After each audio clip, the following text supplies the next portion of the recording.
Je m'appelle Elodie Rogal, je suis agent thermal ici au terme d'Amélie-les-Bains. Madame Michel, bonjour madame, on y va, on va faire... Mon métier, c'est le bien-être des curistes, c'est-à-dire les accueillir, les soigner, les orienter, les informer du soin qu'ils vont avoir, les accompagner et surtout les mettre à l'aise, savoir les écouter, avoir de l'empathie envers eux. On fait des soins en rhumatologie et voie respiratoire.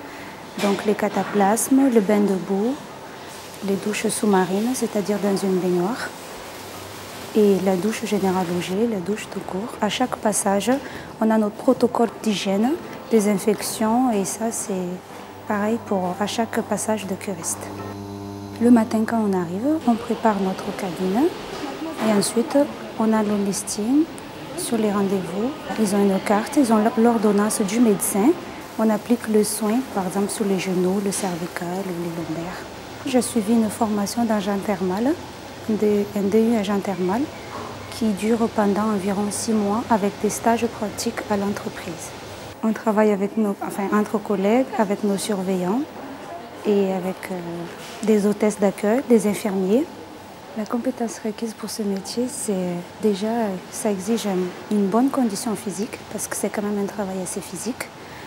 Ensuite, avoir un bon relationnel avec les patients ou les curistes.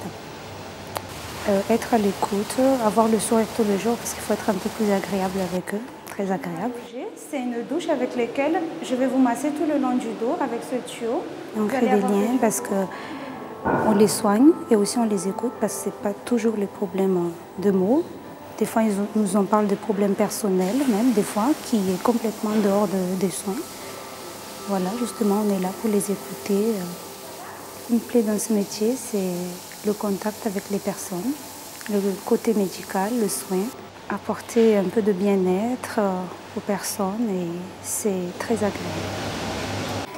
Donc les patients, ils sont là pendant 3 semaines, donc ils ont 3 visites obligatoires chez le médecin, une fois au début, au milieu et à la fin. Donc pendant ce laps de temps, sinon c'est nous qui les voyons tout le jour. Mon avenir, c'est avoir une formation plus pointue, c'est-à-dire une formation par exemple pour faire des massages sous l'eau, un exemple, ou être formé en cosmétologie. J'aimerais avancer ou diversifier.